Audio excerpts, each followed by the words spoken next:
Hello, everybody, and welcome back to another episode of Inside Marketing. And today, on this Monday afternoon, I'm joined by Dan Evans, who is the head of marketing at Salad Money. So, super excited to have Dan on the podcast today. Welcome.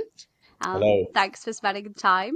And today we're going to have a really good chat, I think, about kind of Dan's experience and kind of your journey so far into marketing and some insights perhaps into your industry or kind of more broadly across marketing with you having kind of worked in a variety of different sectors. So super excited to get into that.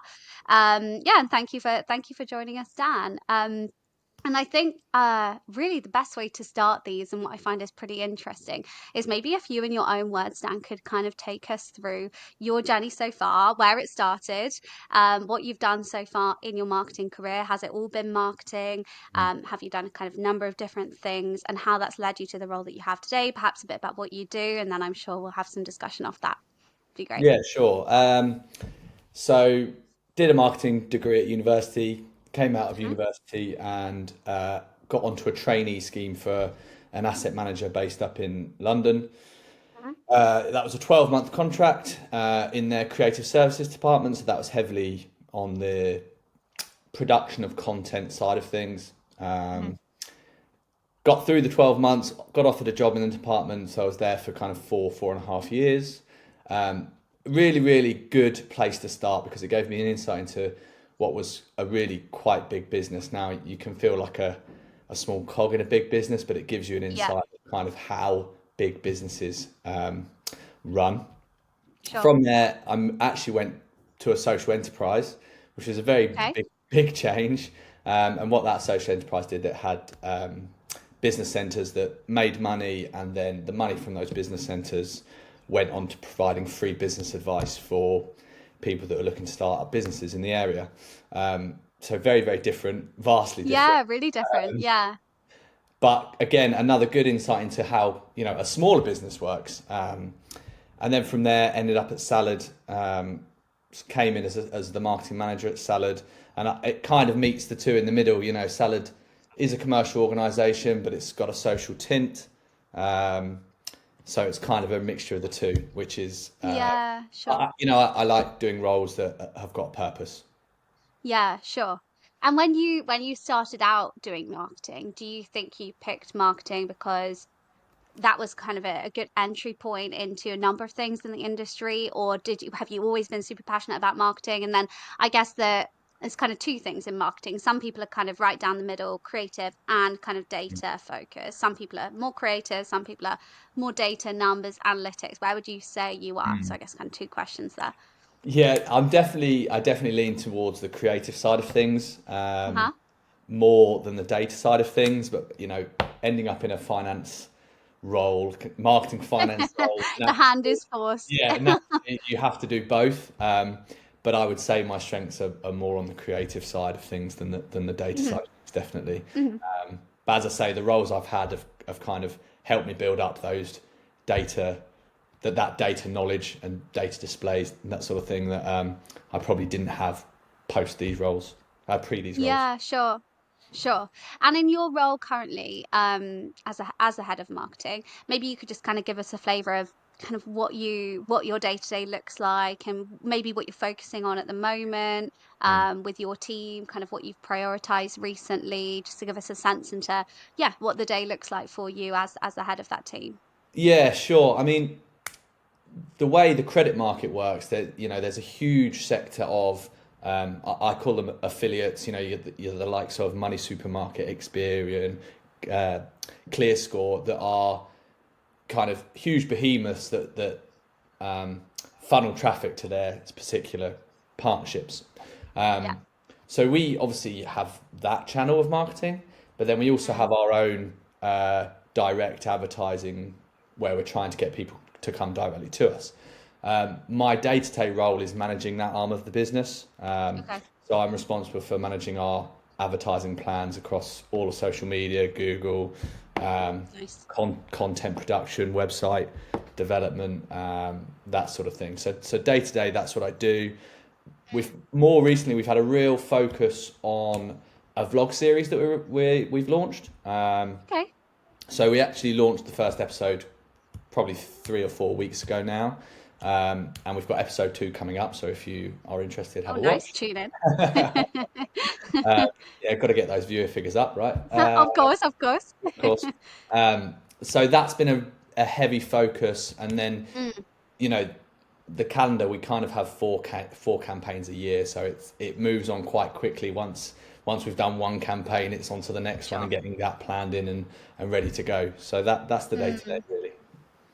Okay, cool. And since you've joined the company, I guess it's you've seen quite a lot of change. I don't know if you perhaps would give us an insight into what you think the main changes have been, either in the industry that you're in or kind of more broadly in marketing, how you've seen the approach to marketing need to adapt over that time. Because I guess there were things that we used to prioritize, and Mm. then now kind of actually, well, that's not so important anymore. Like you say, that you're adapting, you're starting a vlog. Maybe that wouldn't have been something that would have been a top idea a couple of years ago, but now we're having to think of new things. So I wonder, yeah, what your view is on how the industry or marketing has changed in that time. Yeah, it's interesting, and it's probably the same answer that everyone gives, to be honest. But it is all about the content. Yeah. Um, when I first joined Salad, we were a company of 5 people, I think, 6 people. Um, and I mean, this might be different for different organisations, bigger organisations, but because we were a startup, it was more important just to get a conversion, get a conversion, get a conversion. Sure. But now we've got to a stage where that's not to keep continually growing the business. We need more Mm, content options, more variety, hitting more channels with different types of content. So it's that endless hunt for content. Really, is the thing that yeah, um, yeah, I see. Mm. yeah. And do you yourself kind of, put a focus on that being particularly niche content or particularly evergreen content, or what's your content strategy? Like, what do you, without giving away all your tips and tricks, we don't want to do that, but Mm. I guess what do you think is most important? Content is king, and yes, like a lot of people will bring up that point, but what does that actually mean for you day to day? Like, Mm. what are you focusing on? Just more volume of content, or better quality content, or content that resonates with the most people? How do you tackle that? Yeah, it's interesting. It's different for different platforms or different channels. So Yeah. to be honest, my SEO goal is it's kind of volume. Mm, yeah. Um, but actually, what we've seen on uh, other platforms is the message. If the message hits, the content delivers really really strongly. Yeah. Yeah. As a prime example, our latest campaign. You can do all the tweaks and things in the background on the advertising platforms and change your whether your target CPA or all the other different Sure. variants that there are. But actually, getting a good piece of content is more effective than any of that, and that's what we've seen Mm, in the mm, last kind of 3 months. We launched a mm. campaign, and it seemed to resonate more than any of the other campaigns we've had previously. Yeah. Um, Obviously we're making tweaks all the time in the background, but the difference that made was huge. Yeah, yeah. And I suppose that's all tied up in, really understanding who our customers are. And that's a conversation we've certainly had on the podcast many Yeah. times. If you've got that wrong, then actually you're going off in the wrong direction before you even realize. And that can be really disastrous and you end up with no resonance. So I guess that's really, really important. But no, that's interesting. So I guess you, yeah, put a lot of focus on the content side of things. Sounds really interesting with the blog. Definitely tune in. Um, but I guess then in terms of on the flip side of all of that, lots of things working really well. What do you think, or in your experience, do you feel at the moment is kind of a really big challenge for marketers? Maybe something that we used to really be able to, get an easy win on that now just doesn't work, or something that we're having to really change our process for. What are we coming up against in 2024? Certainly, from my point of view, it's attribution, and I'm sure people will say that. Yeah, Cookieless world's coming, and each of these platforms have their own new method of attributing, and you have to implement each one for each platform, and it's a bit more of a painstaking process. yeah, Um, and as of yet, I'm not convinced that they're all great, which then makes your Yeah. investment decisions challenging. And then Yeah. again, adding to that, you have to go and convince, senior leadership that this platform or that platform is the right platform. Yeah. That's for me the key challenge. I've got this platform I use. I think it's performing well. I Yeah. can't necessarily, I can't necessarily prove it because attribution Yeah. Yeah. is challenging. But a prime example of one, we launched a new platform that we hadn't used before, probably 12 months ago now, um, Mm. and the attribution wasn't performance had increased really dramatically, but it wasn't necessarily showing that it was that platform that was doing it. So I see. we turned that platform off, um, and it had quite a drastic impact on performance. So we've Okay. since turned it back on, and it's all been very strong again. So, and Yeah. it's a prime example of I wouldn't have wanted to turn it off, but I didn't have the necessarily have the evidence to say this is Mm. what's working. So that's a lot of it does come down to testing, um, Mm. testing, and seeing what you get out the other end. Yeah, that's so interesting. Almost like negative attribution there. It's like, well, we can't tell what is causing it. So if we turn one thing off, then let's maybe see if that makes an impact. And Hmm. yeah, you're right. I mean, what do you think if you could wave a magic wand for all of us in marketing? What do you think is the solution? Like, is it just that we've just got too many channels now and too many sources of data to be able to build a clear picture? Or is it that we're swaying too much towards a data analytical approach and actually we should put less of an emphasis on that and more on something else? Like what's the solution? Why? Because it is such a roadblock for so many people. Mm. um yeah, what do you think would solve our issues there? Yeah, it's a very, very good, tough question. Um, mm, I I guess don't. it's like The a thing is, centralized, like, yeah, I don't see it getting any easier. I actually think there's a growth in the desire of the general public to protect themselves more and more. You see more of yeah, these yeah, and browsing. withhold. Yeah, exactly. You see more and more of these browsing platforms that protect the end user. So I actually think Yeah. it will get harder, and that probably takes you back to good content wins. Yeah. Right. Um, Yeah. so that's all I have really have to say. Yeah, no, no, yeah, yeah, and it's so tough. And I think really there is no answer because ultimately that is going to win over, Mm, and then it's back on us to go back to things like content, and look at putting a success metric on other things. I mean, the age of being able to attribute everything is passing us, and that was fantastic. And having that crystal clear clarity over this is causing this, or we can see exactly the chain of events that are happening. Um, we don't really have access to that anymore. So the pressure yeah, is on us really to demonstrate success results in other ways. I think, like you say, testing is one, but yeah, we're going to I have to think that's become more you know, creative to come up with other things as well. yeah, and I think that's a really great point. Having different success metrics, it's not always just about the end conversion. There's got to be Sure.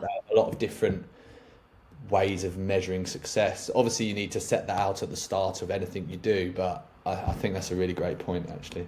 Yeah, and particularly because often the journeys that we are tracing are not linear, they take a long time, they don't look the same, and that's not industry specific, that's just all of us experience Mm, that. Can be really hard when you're on the other end of that, like you say, having to kind of justify why the numbers are like that. But ultimately, that is consumer behavior. People see something, won't engage with it, but then a year later might come back and engage with it. And that initial interaction had something to do with that final purchasing decision. But it's really, really hard to show that. So yeah, I think a huge challenge there. yeah. It really, really And is. there'll always be someone in your organisation that wants the number there and then Yeah. without and won't take the fact that someone might come back in 12 months' time, having seen Yeah. the advert 12 months previously. Yeah, doesn't count, not a customer. If No, they're not no, signing up today, exactly. doesn't count. You hear a lot about the halo effect and kind of brand awareness and that long-term marketing impact, and that still always feels like that's always put under pressure by, yeah, but what exactly is the direct Mm, attribution from that? What exactly are we getting from that?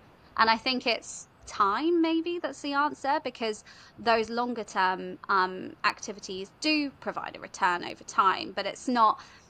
we started last week, and then this week we're able to demonstrate that return. We have to be on the treadmill for longer with it, and Mm, that's the part I think that's often hard to maybe bring people around to.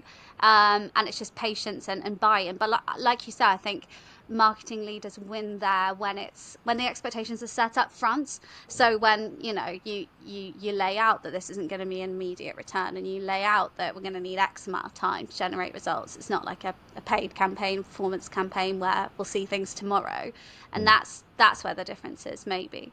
But yeah, it's tough, very very tough. I mean, I actually read an article, it was probably 6 months ago now, maybe a bit longer, but it was about Airbnb, and they Yeah, went, they put all of their marketing budget into brand, 100% into brand, yeah, um, and down the line they saw an unbelievable return. yeah. But it's quite a big decision at the start to go, right, we're putting Huge, all of yeah. that investment into just pure brand, no performance. Yeah. Yeah, and it's huge, but ultimately, and you see it time and time again, like maybe it's big decisions like that. Maybe it's just somebody, and we talk quite a lot on this podcast about kind of what makes a great marketing leader in 2024 and beyond. And a lot of the answers that I get actually, I always sort of think that people are going to bring up specific marketing expertise or knowledge around certain things, AI, etc., etc. But actually, most of the answers that I get are just somebody who's got courage, somebody Mm. brave. And I think what you mentioned there is exactly that. We just need somebody who can identify an opportunity and have the bravery to say, actually, we're not going to go for a cover all basis approach where we'll just do a little bit of this and a little bit of this. We need somebody to come in and say, no, this is the sole thing we are focusing on. And if you can have that confidence, that's when you really make an impact. Mm. But again, that's tough because there'll always be doubters like, well, what about this? Or have we considered this? So Mhm.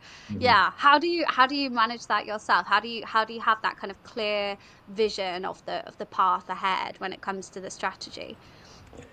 Yeah, I mean, I'm very lucky at Salad Money because it is a pretty small organisation. Mm, Each of us have got our channels and our left, not, I mean, left's not the right word, but pretty free to navigate yeah. our own course. Now, obviously, with marketing, everyone has an opinion. Yeah. It's just the way it is. Everyone's a marketing professional. Exactly. So it's something you have to kind of just accept that that is going to be the case. Hmm. Everyone will Hmm. have an opinion, and it's fine to have opinions, but you have to kind of, as the person who is in charge, at the end of the day, you're going to be responsible for the outcome. So Yeah. you can take the opinions on board, but you've got to believe in your own view and take the path that you think's right. Um, Yeah, of course. Of kind course. of, And the data's there, the experience backs you up, Mhm. and I think that's often what's hard for people just starting out in their marketing career. So many of the decisions that we make in terms of strategy and course that we're going to take are based on real lived experiences. Oh, Mhm. I remember a time where I did a campaign just like this. That didn't work, so I'm not going to do that again. And people who are just starting out do have to go through that process of failing to win because Yeah. they fail, something goes wrong, and then they identify why. So I guess the more a career progresses, and I guess it's the same in any industry, you pick up on all those lessons. And to your point of the I think that discussion piece is really interesting, and I think it's great sometimes to have people have their opinions because it gives robustness to the strategy that you choose in the end. It means that it's kind of gone through a bit of rigor and it's gone through a bit of testing before you decide on it. So it's quite good in a way to have that questioning from outside. But ultimately, it's in the data. And if you have the data there, then that's pretty, Yeah. undeniable. And the benefit, and actually one of the real benefits that Salad Money have is, a bit of background. We are a lender but we use open banking instead of credit scores in our lending Sure. process, um, which again gives us an unbelievable level of data insight to make decisions on what our Yeah, marketing of strategy is. course. What channels are appropriate for our group of customers or who we're trying to appeal to. Mhm. Um, so that kind of gives us a little bit of advantage and from a data point of view. Yeah. Sure. Yeah, that's something really to make the most of. That's great. And when you get to a point where you've got quite a bit of volume and there's a lot of information there, then things just it's like the snowball effect, isn't it? The snowball Mhm. starts to get bigger and bigger and roll faster and faster because you just get more and more insight, which is great. Yeah, and it's tough when you're starting out and when you are a smaller business. How did you tackle strategic decisions when you were a smaller team? When you first joined as the marketing manager, Mm. did that feel a little bit more? Because I mean, lots of the listeners will be joining. in a small team running, running the marketing department for a small organization. What's your advice if you are a small organization, you're just starting out and you don't have much to go off at the beginning? Do you advise kind of starting a few things and testing, or Yeah, I mean it's still a case of testing. It's just on a mm, smaller scale. I mean, like I said earlier, we in the early days were focused heavily on conversions because that was what we yeah, needed that was to the to key. Yeah. survive effectively. Yeah. At the end of the day, as a startup, you need to make conversions, otherwise you won't Yeah. exist for very long. Um, Luckily, we are at a stage now where we've got through all of that. We managed to survive through COVID, which was amazing. Hmm. And now it's not so much about pure conversions. There is a lot of brand building going on in the backgrounds now, whereas at the start, brand building activities at the start don't necessarily seem like a good investment initially, because you need to get conversions Yeah. through the door. No one's going to know you. No one's going to know you anyway, because Yeah. you're such a fresh company. Yeah. Um, so that's kind of where I start. I'd start on getting the conversions, and then when you get a bit, as you say about the snowball effect, as you start getting a few through the door, then that Yeah. brand building becomes easier, and so Mm, on and so on. So yeah, as I say, I think I would focus on performance first, mm, um, but still test. Yeah, mm. still test. Yeah. It is interesting, isn't it? And I think it's the path that lots of companies take. And it's almost like left foot, right foot. So a bit of short term and then catch up with the brand building. But Mm, at the beginning, you can't really do both at the same time, because at the end of the day, it's time. And those brand building activities are extremely time intensive. mhm. And you find yourself trying to chip away at them. But then you're thinking, well, hang on a second, all that matters here are leads, return on investment, something demonstrated from the activity. And so ultimately that's what you end up putting your energy into. But then a certain point comes, you think, hang on, we could diversify here. We could actually start to invest in the longer term, which is, I imagine, a really nice point to get to. So Yeah, and I yeah. mean, longer term, you really don't want to. You don't want performance to sacrifice brand. You No. And need. to be reliant on that. Yeah. Yeah, exactly, exactly. So long term, the brand build is very obviously very very important, but Mm. short term, yeah. Yeah, it's a necessary. Yeah.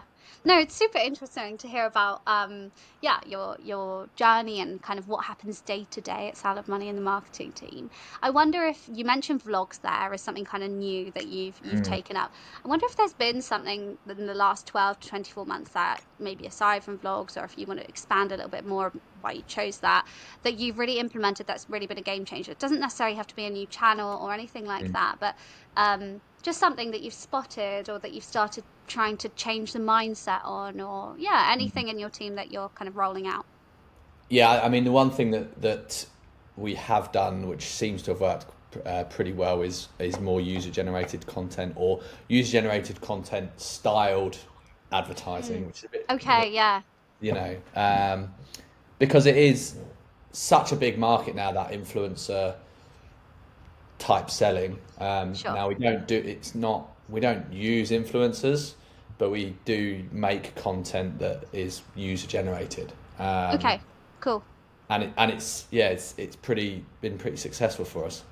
And so you've got much more resonance there, and that's such an interesting psychological one, isn't it? Because Mm. that's, I guess, it's trust and credibility there that we're talking about, because Yeah, people are way more likely to believe in something if it feels like them, if it feels like something that could be credible and it's genuine and authentic. And yeah, I mean, user generated content has really, really taken over for a lot of brands. So and it, fascinating you to know see it's it continue to be adopted, really, isn't it? And it's the continue to way be people successful. it's the way people operate now. What do they Yeah. do? How do they digest their content? It's social media. Where are they searching for their content? A lot of the time, it's social Mm, media. I mean, one of the things I was going to talk about is what the prediction for the future might be, and of course. Yeah. it is the the social media platforms turning into search engines. Yeah. Historically, the search engine, Yeah. it was always just, I'll go to Google, Bing, whatever it is, and search for something. Mm, Well, actually, now a lot of people are starting to search on Instagram or TikTok for something. So, of course. that how it's just how people operate in a modern Mm. world. Yeah. I guess the devices as well. I mean, back in the day, if somebody had a product or service they were searching for, they'd open up the laptop, they'd be searching for it on Google. And Mm. nowadays, as you say, all our device time is spent on our mobile. So how can we show up in that time? How can we show up to those people? And I think that's, that was a real a B2C thing, and I think that's even more of a B2B thing now. I mean, people were quite averse to that, I would say, a few years ago, and it's not really our domain, not really where we should be, but it is, because ultimately, whether we're B2C or B2B, we're connecting, or we're trying to create connections with people. Um, and people are on those channels. So Mm. yeah, that's really interesting. Did you face any kind of challenges with that, or generally just really successful and overwhelmingly successful compared to other things that you've done? Was it such a landslide? It's interesting. There's challenges internally because you sort of get the content through and you look at it and you're a bit like, oh, I'm not sure. I'm not sure about this. I'm a little bit put off by this. But Yeah. then, you know, you launch it and the proof's in the pudding kind of thing. And Mm, as I say, as long as it's not detrimental to the brand, mm, well, then great, crack on. mm. But yeah, there was a few intakes of breath when the first ad came through. Yeah, A few bloopers, perhaps. yeah, exactly, exactly. I think that almost raises an interesting point in itself, though, because as it's really difficult as the marketing lead in an organization to view content and view things objectively, I think, and to see a piece of content because we're so close to it. And we understand the brand so well, and we're right at the bottom of that understanding funnel in terms of where our customers would sit. So that's an exercise in itself that we almost have to do, isn't it? We almost have to say to ourselves, okay, try not to view this as Dan or as Sophie. Try and view this as somebody who's never interacted with us, doesn't know who we are. That's really tough because yeah, I can really relate to that. You see something, you think, oh, that's not us, but Mm, actually the level of emotional response we have to it is so much greater than anything anybody else will have because of the connection. That's mm. so that's kind of interesting, isn't it? That detachment we have to have. Yeah, and it's as you say, it affects people differently. These concepts. I mean, Yeah, I was in a marketing pitch um, a few months ago, and they brought up all of our current advertising, just and we're sort of talking through it, and thought one ad that they didn't really like, and actually the right. ad they didn't like was our best performing ad, and it's just it's pure personal Yeah. preferences, and a lot of the time on that. Yeah. And also so interesting because our preference, or without no disrespect, but uh, ultimately we're all trying to pick on something that succeeds, and that can be also quite difficult in marketing because if we are naturally more creative, we're going to want to pick the things that we like the most. We Mm. have that creative preference over certain things versus others. But then the data will tell us, no, no, no, no, you've got to pick the ugly one, or you've got to pick the one that really doesn't sit well with you because the numbers show that people resonate with that. And that can be really tough when we're maybe more led by the creative side because we want to pick the one that looks the Yeah, best. It's absolutely, tough. absolutely.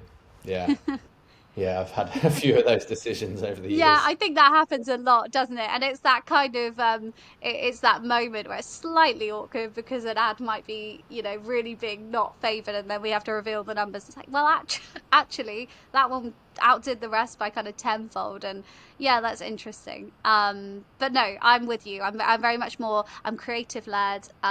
Data obviously, but I will always lead with creative. So yeah, when the numbers are telling me we can't continue with the ads that I like the best, it's kind of hot, Yeah. like really destroying. And then so that's really interesting. Okay, so more user generated content that's performed really well for you. Anything else in your team that's like been really winning for you recently, or anything kind of in the pipeline that you're wanting to try, or that you're spotting in the industry that you're thinking, it's not something we've really delved into before, but could consider it, or happy where you are? Yeah, well, we're happy where we are. I mean, we've seen some really considerable growth over the last 3 years. I mean, our customer base has doubled basically back to Yeah, back. that's great. So happy where we are. Because we're in a regulated environment, Mm, it makes things a little more tricky. And I mean, influencer marketing is not new, yeah, but it's not something we've done. yeah. The challenge with that is obviously there's a lot of regulatory Sure. rules that we have to follow in everything we do. So giving someone else the power and from an influencer's point of view is a challenge. But I can Yeah. imagine I would. It's something I would be interested in trying. Mm. It's one of those things where we'll have to have an interesting conversation internally whether we get there or not. But Yeah. something I'd like to try. Yeah, especially if the user-generated content is performing particularly well, because it's in Yeah. a similar vein, isn't it? And you're seeing success from that. So how do we replicate out similar activities to a similar audience? But yeah, that control element is tough. Mm. So, well, that'll be interesting. We're keeping an eye out, see if that's something that you Yeah. branch into. I Have know to it's, see if we'll have to see if we can get that through our yeah. management team. Yeah, yeah, let's wait and see. No, very interesting. And in terms of then the next like 24 to 12 months, maybe not so much about your industry, but just broadly for marketing. We talked a bit about attribution, user generated content, different channels, things like that. What trends, good or bad, do you think we have coming up? What things are we going to have to take notice of? I mean, this is the moment where everybody, absolutely everybody mentions AI. We don't have to talk Mm. about that if you don't want to, but there may be other things, or it might be AI for you. What do you think is on the horizon for marketers? Yeah, I mean, AI is the obvious one, and actually, if you use it cleverly, it's great for content creating. I'm sure Sure. thousands of people across millions of people across the planet are using it for content. It is good for content. You obviously have to be a bit careful because you do have your Mm, brand voice, so there are certain ways that it should be used rather than just copy and pasting what it says. yeah. Um, but again, for me, as I mentioned earlier, it's the search engine, social media platforms is of Yeah. interest. You know, I can imagine brands paying for spots on the top of searches on social Yeah. platforms like TikTok and Yeah. Instagram. Um, That's you going know, to become like the prime retail, isn't it? Yeah. yeah, exactly. I mean, I don't know why hair is coming to mind, but someone searches for how to tie a bow or something, Yeah. and a brand has a video created for that and pays for that search term, and their Yeah. video comes up. I think that's coming. If it's not even, if it might even be here already, but it's certainly on its way. Yeah, absolutely. Yeah, I see quite a lot about kind of TikTok SEO and things like that, and how it's not just upload videos, hope for the best, hope for some viral sensation. Actually, there's a lot more to it now in Mm. terms of the keywords and hopping on trends and building out that awareness amidst the trending topics and trending hashtags, things like that. So I think, yeah, that's something that's going to really gain traction for brands. Yeah, and the AI thing, of course, I mean, that's not really a trend, is it? It's kind of it's already here, but I think it's here, but is anybody really adopting it how we should Yeah, be? Is anybody really making the most of it? It's almost like it exists, people use it, but it kind of feels like people are using it to about 5% of its capability. And yeah, then, so is that then just going to be a really slow process of adopting and blending that with our current ways of working? Because nothing like that gets implemented overnight, as much as we feel like, oh, yeah, we use AI. You mm, don't really. So I wonder how that's going to become more kind of like ever present in marketing and in the world of work generally. Whether that's just more channels having it embedded, or I don't know how that's going to evolve, but certainly I think it'll become more of the story, won't it? yeah. Absolutely, absolutely. I mean, yeah, you don't know whether it'll come through industry by industry, or whether there is Yeah, one particular industry that it really, really works for, and then it yeah. goes from there. But yeah, I think you're right. In terms of the power of it, it's quite scary, and I think it's kind of been untapped so far. Yeah, I agree. I agree. It's like the chat GPT boom and then and I think you're right. I think that's used for a lot of content writing, although I think it's a marketer's skill to always be able to spot when it's used. I mean, it's so obvious. Hmm. But it's sort of there's and maybe I think there's people out there who are definitely onto this already, but it's understanding how there are the clever ways to use it, like and that's going to be the skill, isn't it? So who's actually very good at providing the prompts for AI to do things that are really time intensive, labor intensive, versus just asking it to write your LinkedIn post. I think that's kind of where we're at the moment, and Yeah, we need to get better at yeah, understanding what it can do, I suppose. It's still very new. But yeah, that will be big and hopefully start to help us with some of the challenges we spoke about before. But I think with the creative nature of marketing, there's always going to be that place for the human element. I mean, we would say that. We hope that's going to be the Well, case. it's I mean, it's interesting you say that, and that's the battle. You know, we over 3 or 4 years have Mm, become a brand that people know they can speak to a human sure, when of they've got an course. issue. When they've got an issue, now there are challenges with that because you don't want an endless workforce as you grow. So AI is going to play a role, but it's a balancing act between how do you continue to have your brand have the view that they're people Yeah, and use the AI to your benefit.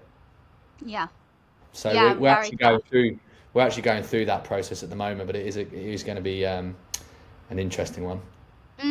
And customers are so discerning. I feel like maybe 10 years ago or something, it was easy to get away with because it was that first, the wave of starting to use more like, I don't know, chatbots on websites and things like that. But nowadays, people are so switched on to that and Mhm. so switched on to the authenticity.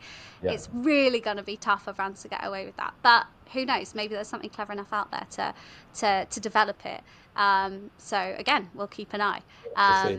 But yeah, no, I think there's a lot to be learned there and a lot that we will all start to pick up on. A lot of useful stuff for sure, but also I think we're all a little bit scared of it. So tread carefully. Yeah, absolutely, Yeah. absolutely. Wonderful. And so AI side, we are coming kind of to the end of the episode. So one thing I always like to just talk about, aside from marketing, if you, Dan, had not got into marketing and if you hadn't done this as a job, what do you think you would have done instead? Did you have something at the beginning that was an alternative career path, or do you think what you've learned in marketing has kind of shown you other skills that maybe could have taken you somewhere else, or was it always marketing? Um, it probably wasn't always marketing. I'd have probably been something like a PE teacher, to be honest. Nice. um, but in fairness, since coming into marketing, do the roles I've done, I've been lucky enough to um, go from being in a massive business to a small Yeah. business and a a still a small business, but a bit bigger than the small business I was at. Hmm. Um, and being in the room when business wide decisions are made is very very interesting to me. Mm. And like feeling part of a team and growing something together is really appealing. So the whole startup space is kind of really interesting for me. Yeah, that's where you feel you belong. Yeah, it's great, isn't it? And great to see progress and great, as you say, to have a seat at that table where those things are happening. And And I guess without, you implement something and you can see the results yeah, immediately when you're in a small organization. yeah, Sometimes in a big organization you kind of doing this work and you don't know where it's going or what effects it's yeah, having. Is it positive, is it negative? Haven't got a clue because I do the work and then it's out the door. Whereas yeah. in a smaller organization you can really see your impact. Yeah, definitely, definitely. And it's an idea one day and it's implementation the next, isn't it? And Mm. there's pros and cons to that, but I think that if you have that energy and that drive, that's a very exciting place to be because there's momentum and there's drive, and we don't sit and talk about things for months on end. We identify a good idea and we get going with it, and we Yeah. test and learn as we go. But that's definitely, and I relate to that as well, and that's certainly how I like working. But yeah, it's very interesting that you have the experience from both sides. You can almost kind of combine that into consideration, but also fast pace, and I think Mm. that's important for marketing. Yeah. Absolutely. um no, great. Well, Dan, it's been really, really great to talk to you, and lots of interesting kind of points of discussion, and interesting to hear about kind of your role, how you're tackling that. Lots of really exciting new things you've been implementing, things coming up potentially. So yeah, we wish you the best of luck with all of those and the continued growth of Salad Money. Looks like it's doing absolutely fantastically. So we'll all be looking out for your vlog. You'll have some new subscribers. Hope so. And yeah, yeah, we will. So, no, thank you very much for joining us today. And thanks everyone for tuning in. And we'll see you on the next episode. Thanks, Dan. Thanks very much for having me. No worries. Thanks. Thanks.